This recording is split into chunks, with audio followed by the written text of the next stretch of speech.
안녕하십니까. 앵커가 뽑은 이 시각 주요 뉴스 1번지 오늘의 앵커픽으로 시작합니다.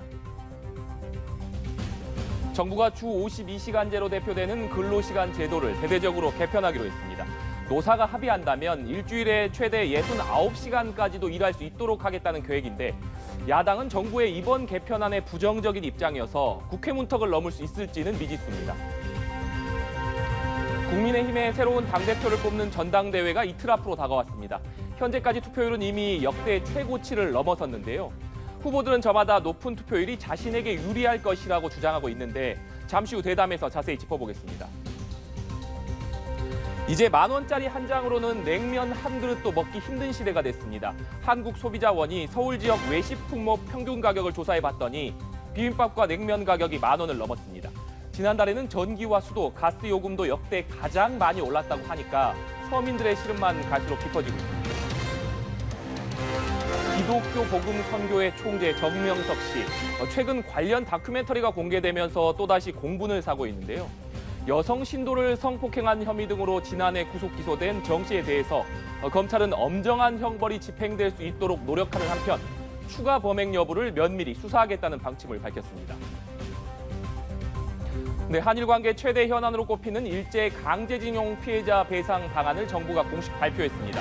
국내 기업들의 자발적인 기부를 통해서 마련한 재원으로 판결금을 대신 지급한다는 내용인데 일본 전범 기업들의 사과나 배상은 없는 해법이어서 피해자 측은 강하게 반발하고 있습니다. 취재기자 연결해서 자세한 내용 들어보겠습니다. 신현정 기자, 오늘 발표한 내용부터 전해주실까요? 네, 외교부는 행정안전부 산하 지원재단이 피해자들에게 배상금을 지급하는 해법안을 공식 발표했습니다. 지급 대상은 일본 기업을 상대로 한 손해배상 소송에서 2018년 대법원 승소 판결을 받은 원고 15명입니다. 정부는 소송이 진행 중인 피해자도 승소 판결이 확정되는 대로 판결금과 지연이자를 지급할 예정입니다. 재원 마련의 경우 재단이 민간적인 자발적인 기여를 통해 마련한다는 게 정부의 설명입니다. 국내 일부 기업은 참여 의향이 있는 것으로 알려졌는데 배상 판결을 받은 일본 기업들이 참여할 가능성은 낮은 것으로 전해집니다. 대신 한일 경제단체들이 이른바 미래청년기금을 만들고 여기에 일본 피고 기업이 참여하는 방안이 협의되고 있습니다. 일본 정부는 강제징용 문제에 대한 공식 사과 대신 1998년 10월 이뤄진 김대중 오부치 공동선언을 계승하겠다는 뜻을 밝혔습니다.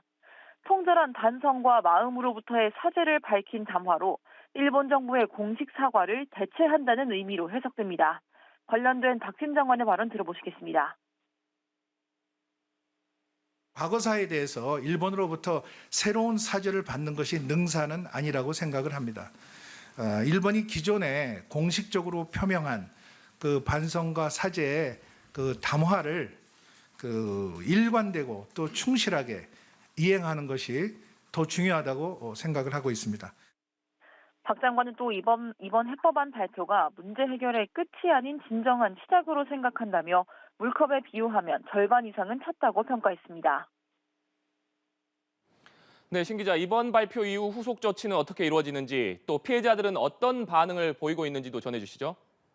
네, 우선 이번 해법안을 정부가 피해자와 유족들에게 설명하는 절차가 시작될 것으로 보입니다.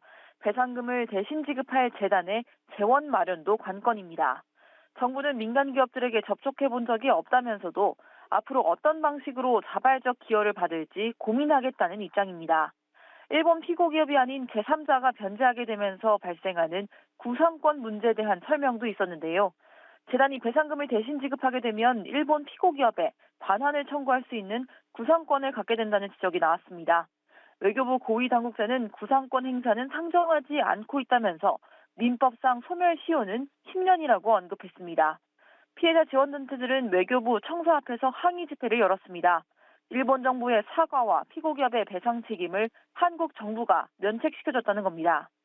강제동원 피해자 양금덕 할머니는 정부안에 반대한다고 밝혔습니다. 할머니의 발언 직접 들어보시겠습니다. 그렇게 해서는 사죄라고 볼 수가 없지요. 잘못한 사람 따로 있는데 절대 그렇게 해서는 안 된다고 봅니다.